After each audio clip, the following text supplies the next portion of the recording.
observou que na cartilha nós temos então todas essas colocações e essa caminhada que ele nos mostrou. E ela deve ser objeto de estudo e de reflexão. Além da cartilha, eleições 2014, seu voto tem consequências, um novo mundo, uma nova sociedade, que foi preparado por instituições ligadas à CNBB e que tem aqui justamente a apresentação de Dom Giovanni Moll, né? A CNBB lançou também esse documento, que é um documento oficial que saiu da Conferência de Aparecida, deste ano. Né? Esse documento agora está numa cartilhazinha, que também a gente encontra nas livrarias católicas, né, para ser comprada, desafios diante das eleições de 2014. Com uma outra forma de colocar, com um outro estilo, né, mas ele vai também fundamentar os pontos que o Daniel levantou para nós, e os pontos que estão na cartilha. E vai chamar novamente a atenção para o sistema econômico que está matando a dignidade e a vida das pessoas, a partir do alerta do Papa Francisco. Então, na página 20 desse documento, Desenvolvimento Econômico e Sustentabilidade Social, eles vão levantar a questão da desigualdade. Quer dizer, nós vivemos num momento do sistema capitalista onde aprofunda a desigualdade. Os ricos estão cada vez mais ricos e os pobres cada vez mais pobres. E isso nunca foi tão verdade como nesse momento agora, né? E vai repetir as mesmas palavras do Papa Francisco, que estão aqui na cartilha, né? Devemos dizer não à economia de exclusão e da desigualdade social. Essa economia mata. Então, se nós somos justamente aqueles que, discípulos e missionários, daquele que veio para dizer, eu vim para que todos tenham vida plena, né? Como é que a gente junta as duas coisas? Né? Como é que a gente consegue resolver essa situação? Né? Nós tivemos uma campanha da fraternidade há algum tempo e justamente o lema da campanha é: eu coloco diante de ti a vida e a morte, escolhe, pois, a vida. Né? Então, é preciso que as comunidades reflitam, que a gente vá aos poucos dizendo, olha, esse sistema econômico que nós temos precisa ser mudado. Né? Essa economia mata. Né? Vale a lei do mais forte. O poderoso engole o mais fraco. Em consequência dessa situação, grandes massas da população vêm-se excluídas e marginalizadas, sem trabalho, sem perspectivas, num beco sem saída. Né? E aqui vai toda a citação do Papa Francisco. Né? Então é isso que eu gostaria de chamar a atenção também para esse documento. E nós combinamos no dia 6 e no dia 13, né? Quando nós temos os debates com os políticos, de entregar para cada um deles, justamente nessa sua perspectiva que você colocou, esse documento, né? Que vai também falar sobre a reforma política e o plebiscito. Então ele está bastante dentro do trabalho que as comunidades estão fazendo, né? Eles vão falar também da participação dos cristãos na política, assim por diante. Reforçando a colocação do Daniel sobre as jornadas de junho, né? Eu achei interessante, Daniel, também aqui na página 10 da nossa cartilha, né?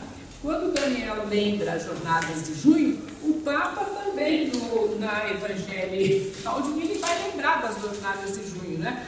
A Evangelii Gaudium, a Alegria dos Povos, número 74, que está aqui citada na página 10. Em muitas partes do mundo, as cidades são cenário de protestos em massa, onde milhares de habitantes reclamam liberdade, participação, justiça e várias reivindicações, que, se não forem adequadamente interpretadas, nem pela força poderão ser silenciadas. Né? Então, as jornadas de junho, realmente, assim, o próprio Papa fez memória, né? Faz memória dessas jornadas. Pois não? Você lembrar que nessa época, uma pessoa que botar Pereira, José Eduardo Cardoso, propôs oferecer à Polícia Federal para fundar o PMI para prevenir os movimentos. É bom lembrar que a lei geral da Copa, que permitiu toda a movimentação do Exército e da Polícia nas cidades, foi proposta do Ministério da Justiça. A lei geral da Copa é um dos mais fortes elementos de retirada da soberania, porque suspendia a Constituição, os direitos da população.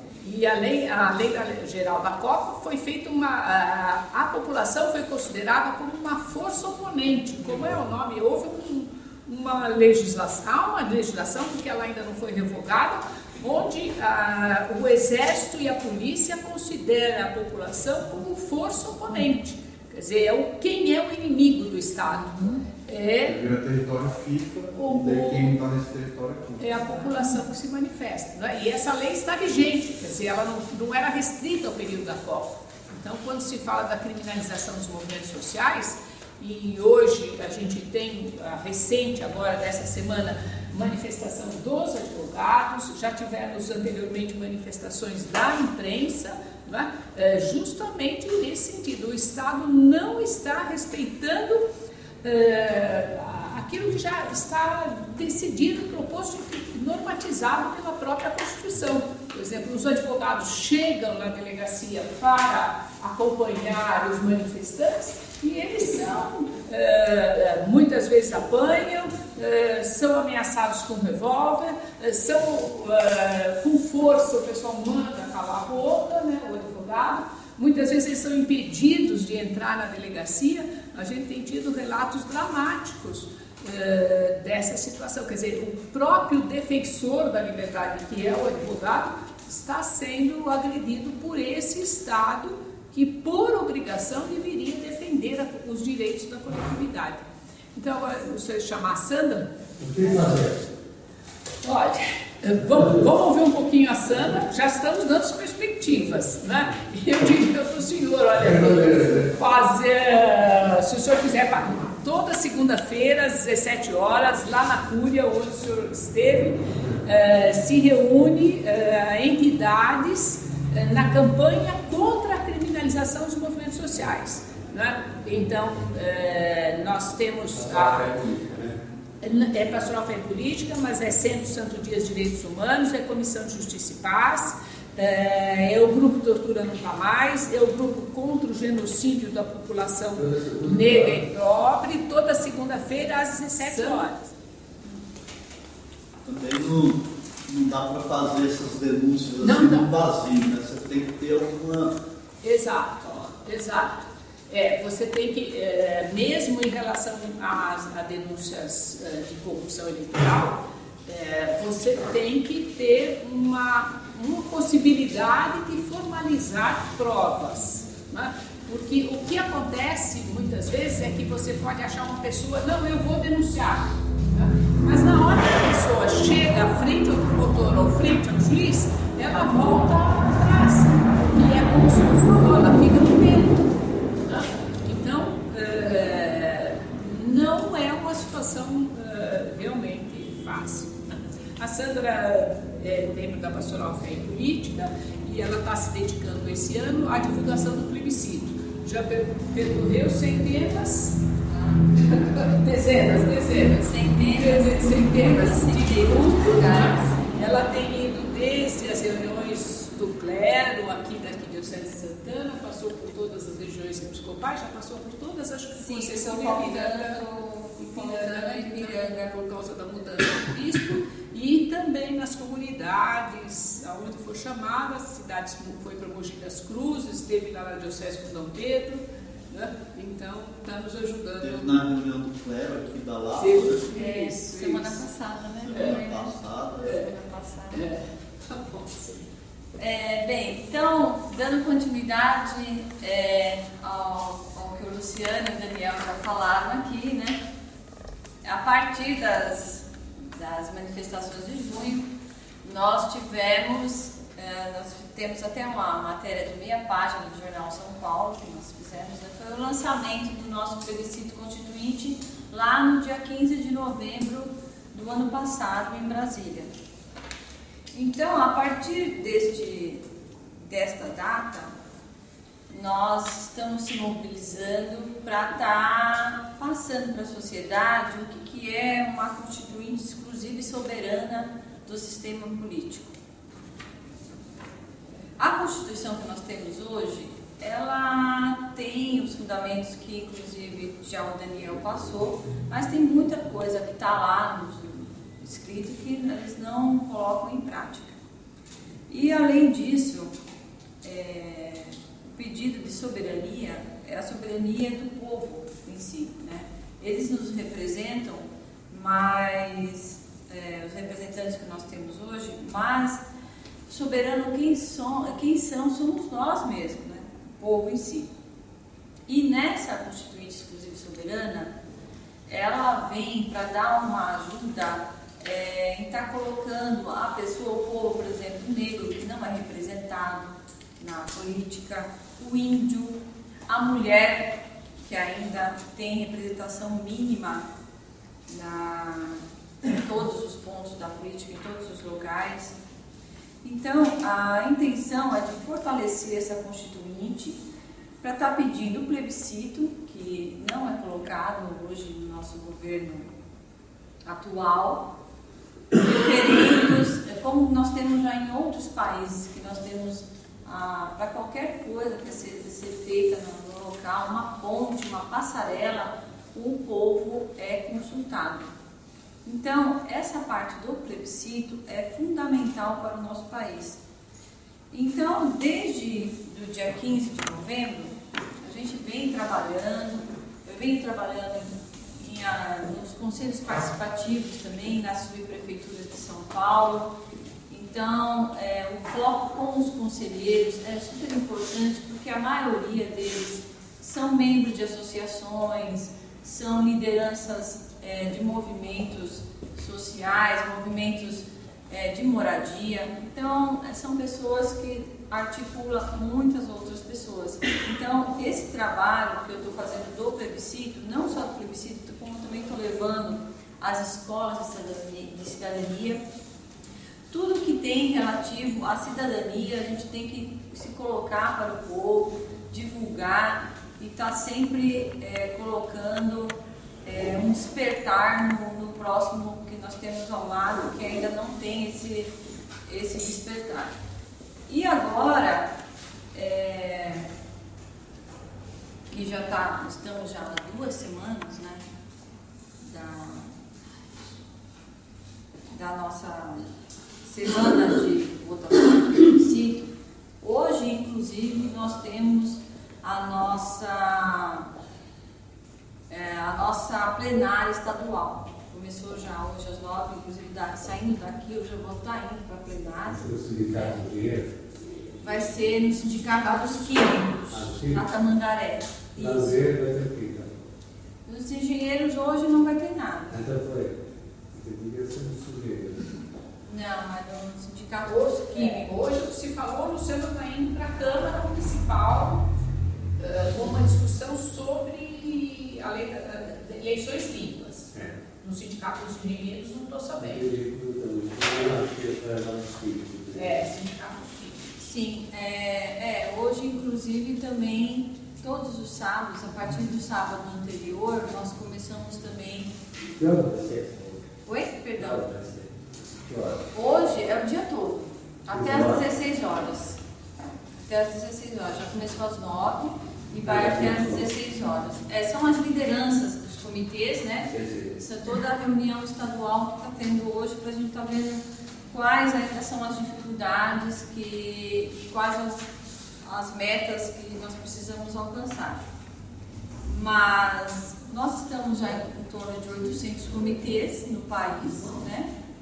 E ela está bem avançada. Então, nesse processo que eu estou fazendo em São Paulo e em algumas cidades, nós tivemos também uma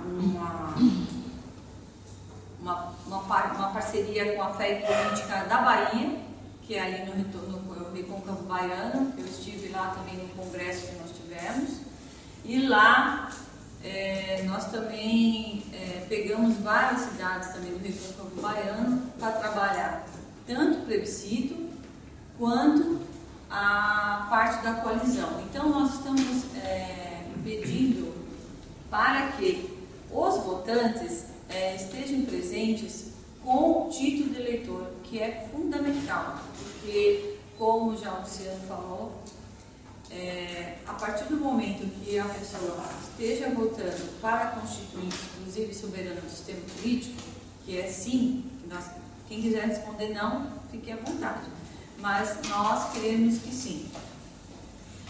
E assina também já a coalizão, que é o nosso abaixo-assinado. Então, com esse pedido, que nessa política que nós temos hoje, política partidária, essa está sendo uma das melhores formas de estar se ajudando na reforma política. O porquê? Porque se nós conseguirmos colocar o plebiscito e várias outras pautas importantes na Constituição, nós temos como estar levantando muitas coisas que estão obscuras dentro do nosso país, até a nível mundial, porque quando uma nação ela se ressalta, então ela acaba dando um alarme para o mundo todo, né? Que nem a gente pode estar fazendo plebiscito para esse problema que nós estamos com a água, que é super importante. Então nós temos grandes empresas que tomaram conta de todas as nossas fontes de água natural, e a população está com problemas gravíssimos a respeito da água. Tem também a auditoria da dívida interna e externa, que também isso daí é fundamental, que precisa ser colocado. Banir totalmente, inclusive o que o Daniel até falou a respeito da financiamento de campanha, que é um absurdo, né? Aqui na cartilha que eu passei para vocês, nós temos um gráfico na página 14 que mostra a nossa representação no Congresso. E realmente a representação empresarial, que é por 273 integrantes, é realmente assustador. E a ruralista também, que nós temos por 160 pessoas. Então, por isso que é super importante esse plebiscito que nós estamos fazendo agora. E eu acredito que ele vai ser muito bem-vindo na sociedade. Que infelizmente a nossa mídia ela não divulga tudo que a gente precisa. Inclusive nós estamos sendo ultimamente afunilados mais ainda, porque de junho para cá tudo mudou, como o Daniel também já falou. Mas agora, que nem essa semana que nós tivemos 15 mil pessoas nesse ato do genocídio nas ruas. Foi assim um ato muito grande, uma participação popular muito grande, veio gente de várias cidades e não foi divulgado em nenhum jornal, ninguém divulgou, só o Estadão que fez uma pequena matéria pequenininha na lateral, mas foi uma movimentação muito grande na Avenida Paulista. Tem vários, Carta Capital, tem vários jornais, vários que são mais populares, vamos dizer assim, que tem as fotos, tem as pessoas que participaram mostrando isso. Então, a gente está com esse problema agora, que a mídia ela realmente fechou totalmente esse lado da divulgação popular. Então, o plebiscito em si é uma ajuda que nós vamos ter em questão de força lá no Congresso para estar dando continuidade, para a gente estar voltando num grupo para estar fazendo, que vai ser um grupo, né, para estar fazendo essa nova Constituição, ajudar nesse trabalho da Constituinte. Então, a gente está pedindo que as pessoas ajudem no máximo que puderem em todos os lugares para estar fazendo esse pedido das assinaturas pelo Sim. E são as partes mais importantes, que são a representação do Congresso, né, a mulher, o negro, o índio, e também sobre o financiamento de campanhas, que são as partes fundamentais desse plebiscito. E hoje o que dá um pouco de mais de tristeza é porque a base da política ela é a compaixão, né? E a gente não tem isso hoje. E ninguém quer ouvir falar de política, a maioria, 99% não quer ouvir falar de política, porque distorceram, né, desde os primórdios, o que é a política, que é esse fundamento da compaixão pelo próximo, de ter o melhor. Então, a gente, nessa fundamentação da compaixão dentro do sistema capitalista, é complicado, é uma luta que a gente já vem, se Deus quiser, a gente vai conseguir muita coisa. E queria passar para vocês que os leigos, eles estão vindo já desde antes do 15 de novembro, batalhando para a gente conseguir um espaço do plebiscito e com que a igreja ela tivesse um apoio maior.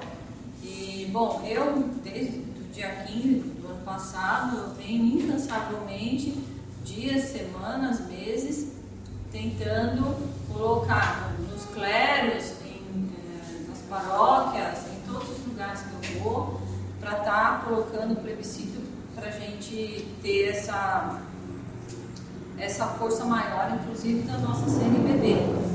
E agora, no dia 8 de agosto, vamos dizer assim, no final do segundo tempo, né, nós tivemos a carta do Dom Joaquim, que é a comissão ele faz parte da comissão da CNBB, que acompanha a reforma política.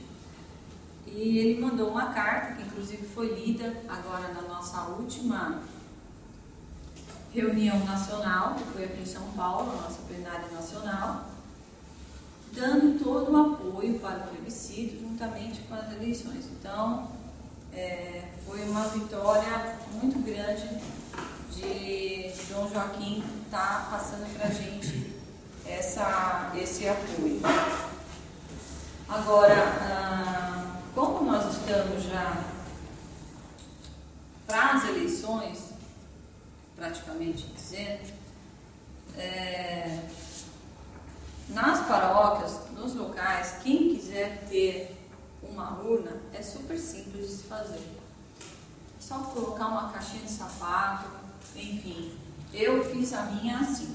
Como eu giro por todos os lugares, rodo pelo país, eu fiz, essa é a minha urna.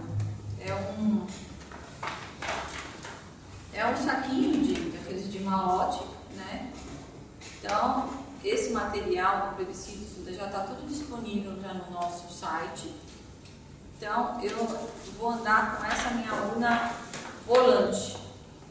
Aí essa urna, eu fiz uma urna volante, porque como eu ando por muitos lugares, não tem como, você imprime o cartaz, tem ele colorido, eu fiz colorido porque eu achei bonitinho, fica mais interessante, e tem ele também no preto e branco. Então, o que a gente faz? Simples. Tá com a urna, cabe numa pasta, ou só anda com ela assim. Nós temos a ficha, que a pessoa vai escrever o nome, o tipo de documento que a gente dar preferência para o título de eleitor, porque já vai assinar também a folha da coalizão, e a assinatura. Então, nós temos essa ficha que a pessoa vai colocar o nome com um documento. Serve a RG, né? Serve a RG, sim, é um documento com foto, a partir dos 16 anos. Então, aqui vai ter o nome da pessoa responsável da urna, que seria o meu caso, né? E essa são as cédulas. A cédula vem assim, uma folhinha com 8 cédulas, você imprime também, recorta e faz o sinalzinho pelo sim e coloca na urna. Então, quer dizer, o eleitor faz, né? Isso. O eleitor faz. Não pode dar já assinalado, tem sempre. Então, você tem que assinar a cédula, o responsável pela urna assina atrás.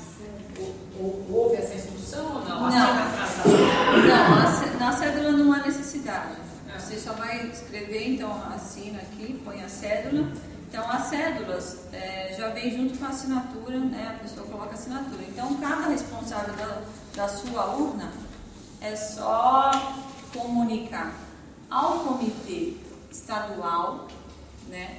Ou ao comitê regional. Então, por exemplo, eu, Sandra, vou ter 10 urnas que eu vou ser responsável, modo de dizer assim. Então, uma urna dessa daqui eu vou dar para um amigo que eu tenho que é carteiro, né? Então ele anda por todo lugar, então ele vai andar com essa urna. E aí tem um outro amigo que é jornalista, enfim, também vai para outros lugares, também anda com outra urna. Tem uma manicure que quer colocar no salão dela, né? Põe lá outra. Então eu vou estar falando, passando para o comitê regional ou estadual, que eu tenho aquelas 10 urnas estão com tal pessoa, em tal lugar, e vai ser colocado isso no site. Você vai entrar no site, vai acessar onde você estiver. Eu quero ver a minha urna mais próxima. Você está lá no Amazonas, você vai entrar no site, digita na hora o lugar, a cidade que você está, qual a sua urna mais próxima. Então vai estar divulgando o endereço, o local, o telefone para você fazer a sua votação. É assim que vai estar funcionando a votação do plebiscito. E temos também esse cartaz que está divulgando, né? Seria interessante colocar esse cartaz nas paróquias, são os comitês fixos. Os comitês fixos seria interessante estar colocando já com a caixinha, né? Porque a pessoa chega, já assinala e já dá para estar organizando o plebiscito. É bem simples assim, não tem muita dificuldade. Então, é muito importante esse plebiscito que a gente está pedindo agora da Constituinte. E o que nos resta é que dê tudo certo e que nós vamos conseguir o maior volume de votos, tanto esse como o outro. O plebiscito vai terminar na Semana da Pátria. A gente começa com as apurações dos votos. Mas a coalizão, ela continua. E a gente tem que ver também como que a gente vai estar fazendo, Cassi, a respeito da coleta de assinaturas. Aproveitar, porque as pessoas vão estar, né, fazendo os seus votos para as eleições majoritárias, e a gente já pode aproveitar, pegar essas pessoas e já assinar a nossa coalizão. Oi, Daniel. Não, só justamente para fazer uma entrevista, porque teve uma reunião na CDB com a coalizão, com a OAB e tudo, foi combinado lá que aqueles que colocarem na urna ficar com a lista para o projeto de lei de iniciativa popular, já para coletar as assinaturas para poder dar entrada no Congresso. É importante. Isso foi combinado, eu falei com a Fátima da organização aqui em São Paulo, e justamente ao lado de cada urna, provavelmente com mais dificuldade nas urnas volantes, mas ao lado de cada urna veria também a folha da coalizão, né? Apesar de que nessa urna volante você pode ter também a folha, você já tem as folhas junto. Você então, pode tem que ter ser prático, colocar a folha de assinaturas, né? Se a pessoa tiver o número do título de eleitor, ou se responsabilizar em enviar esse número, além das cédulas, você já tem a folha de assinatura. Isso tem que ser bem prático para você não perder tempo, vamos dizer assim. Talvez se eu for lá agora à tarde, eu vou voltar para o corpo, conseguir dia 7 é o dia da ferramenta de ser plebiscito, né? Isso. Então, só que dia 8, porque o pessoal vai ter as pessoas que vai dia 8 para fazer a. Sim. Né? Agora eu procurei o seguinte: dia 7 vai ter o desfile do 7 de setembro. Atrás, no final do desfile, entra as escolas, os movimentos populares, tá? E a gente entra com uma faixa exigindo o plebiscito. Sim, é uma ótima ideia. Sim, porque nós temos também o direito dos excluídos também. Entra com uma faixa exigindo o plebiscito. Isso aí não tem jeito de mostrar, né? Essas sugestões. A gente precisa ser muito claro nessas sugestões, quer dizer, dar a sugestão e ir fazer. Assumir a responsabilidade, não deixar para os outros. Né? Eu acho que isso é importante, essas sugestões. A gente agradece a Sandra e reforçando o aspecto do plebiscito, esse não é o primeiro plebiscito que acontece no Brasil, não é o primeiro plebiscito popular, a gente já teve outros plebiscitos populares, eu acho que esse é o quarto. É o quarto? Já tivemos o plebiscito popular. Aquele popular. Exato. O plebiscito popular, é isso que entender, é uma reunião dos movimentos, é a força das entidades entre os movimentos sociais. Né? Então, vocês receberam, eu distribuí esse livrinho, Vida Sim, Alta Não, né? Que foi do plebiscito anterior, né? E justamente aqui então era apoiada por uma editora católica, a Edições Loyola, que lançou esse voluminho. Isso aqui para a gente conhecer um pouco da nossa história, é um material que sobrou do plebiscito anterior. Com esse plebiscito nós conseguimos, é um plebiscito popular, que o Brasil não participasse desse acordo econômico financeiro com os Estados Unidos, que se chamava ALCA, e conseguimos que o Brasil não entregasse a base de Alcântara, lá no Rio Grande do Norte, que era para ser entregue para os americanos. Então a gente pensa, esse trabalho de formiguinha, esse trabalho miudinho, né? Mas que acontece no Brasil todo, ele tem repercussão. Né? E o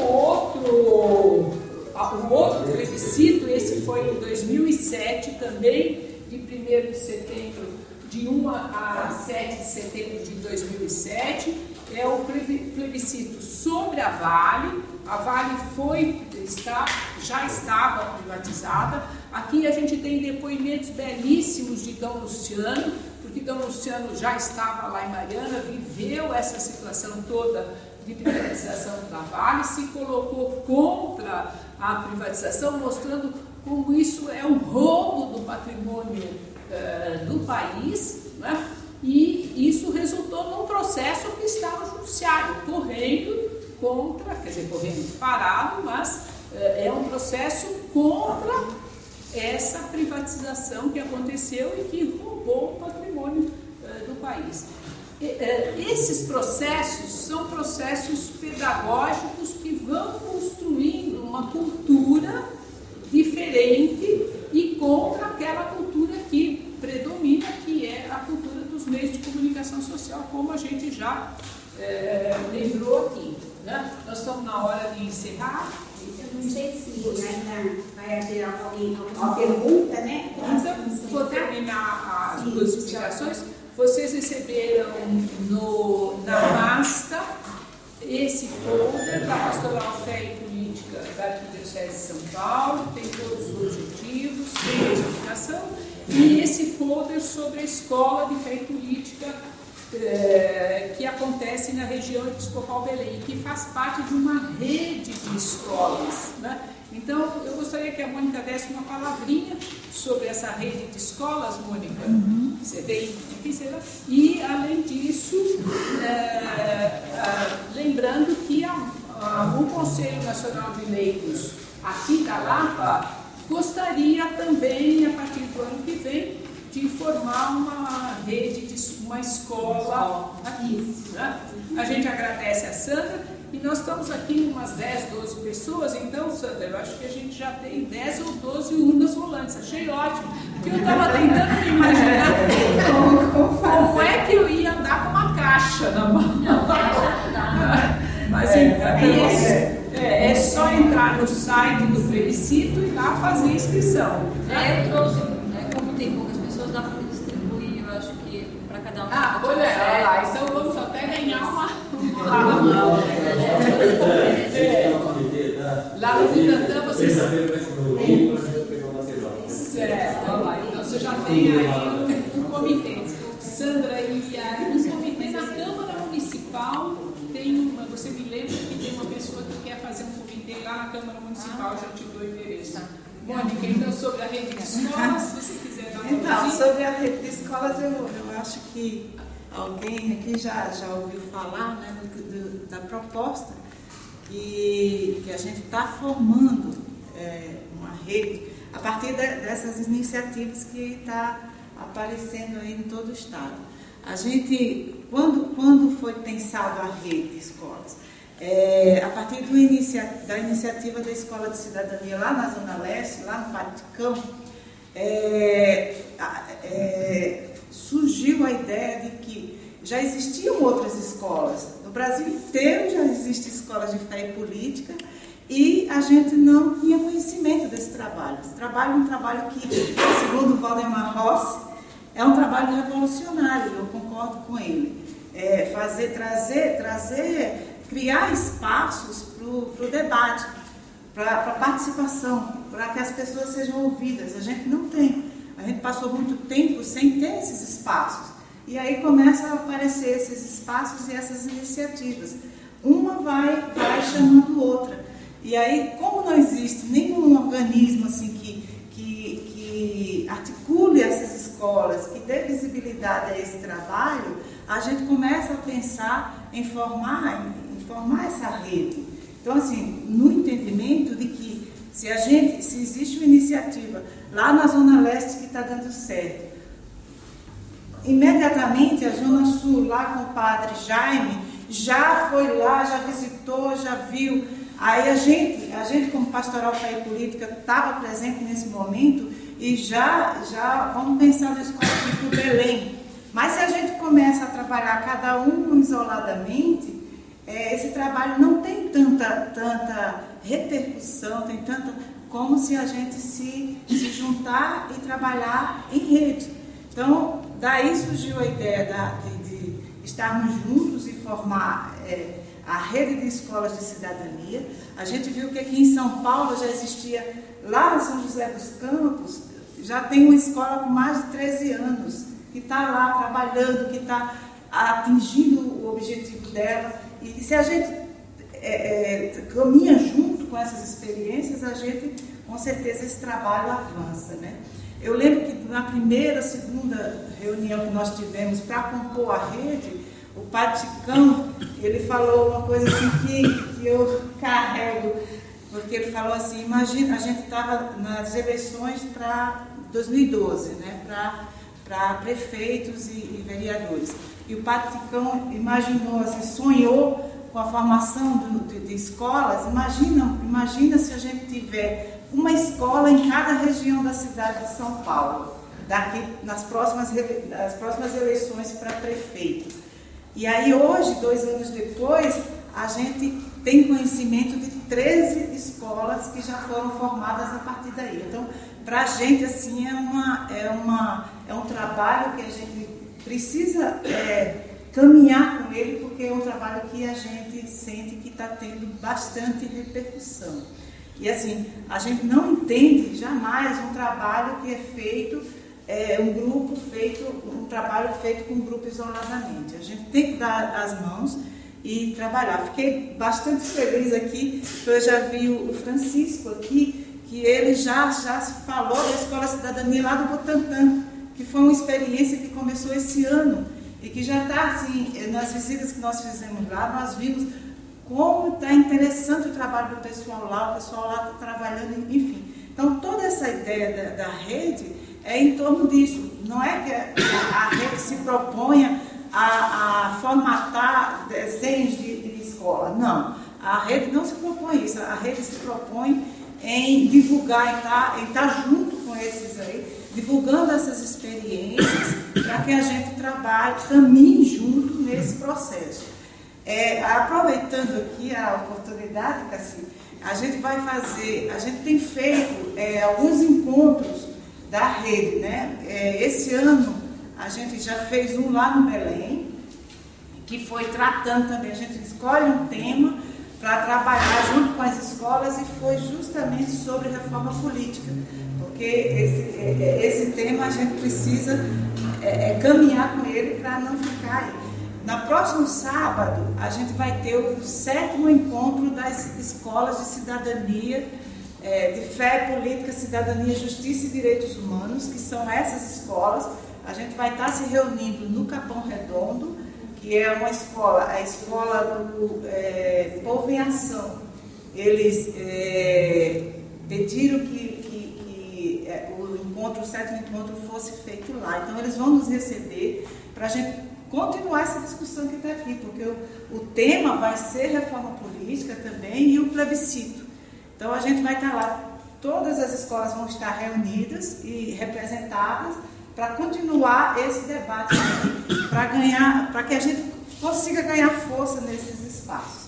Então, assim, a Escola da Lapa, a gente também se propõe não a dizer como é que vai ser a escola, né, mas a ajudar, como a gente já vem com as experiências de outras escolas, a gente pode ajudar sugerindo o planejamento da escola, como que pode ser, e assim, respeitando a individualidade e a metodologia de cada escola, porque não adianta a gente copiar, a gente não tem como copiar o modelo lá do Butantã para lá para o Belém. São realidades diferentes e campos que a gente precisa apontar dependendo das necessidades, né? Então, assim, eu como representante da REC, né, a partir da Pastoral Fé e Política, eu me proponho também a ajudar vocês a qualquer dúvida que vocês tiverem. Não existe, a REC ainda não existe assim, um órgão formalizado, com coordenações, nada. É um processo realmente de informação e a REC pertence a todas as escolas que estão aí caminhando com a gente.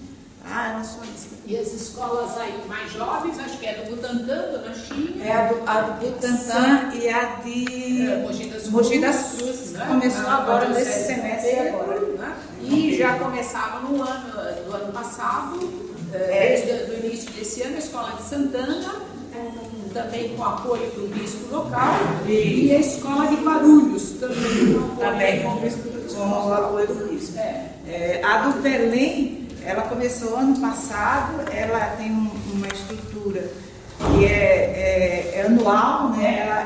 Ela trabalha com módulos durante todo o ano.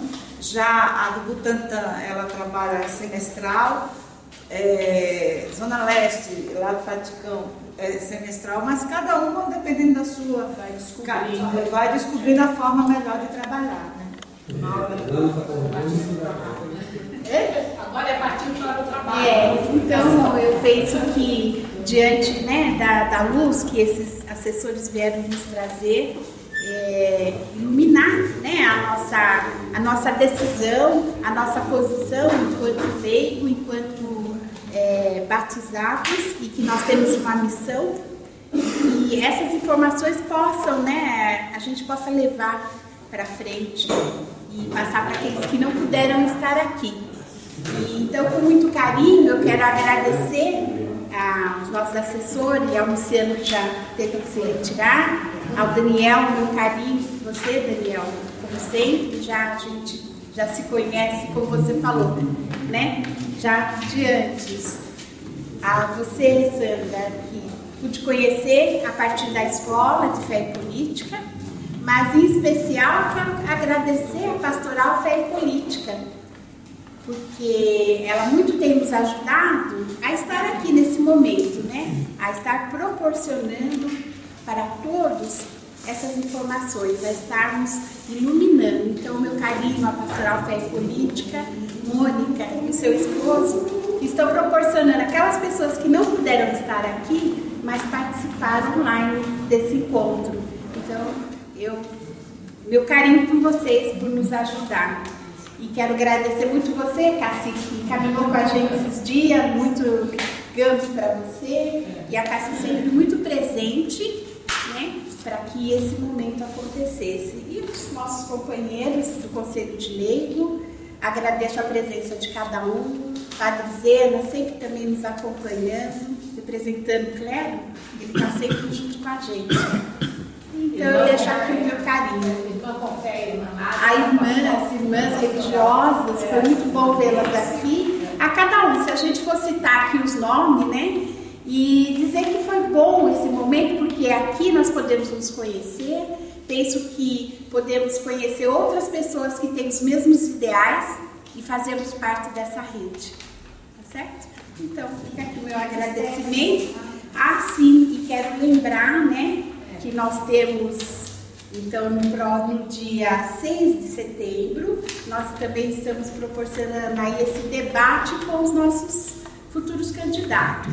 Já mandamos cartas para alguns candidatos, aguardamos resposta, alguns já responderam, tá? Então, no dia 6 nós temos lá em Pirituba o debate com os candidatos a deputados estaduais e no dia 13, aqui nesse mesmo local, com os candidatos a deputados federais. Então, contamos com a presença de vocês.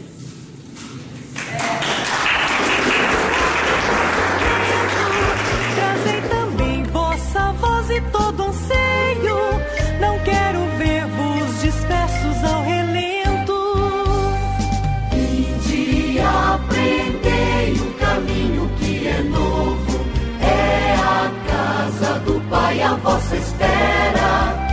Olhar e gestos diferentes, a luz do perdão que o mal supera. E quem vivendo em espírito pobre escolhe a paz e tem sede de justiça, jamais se entregue.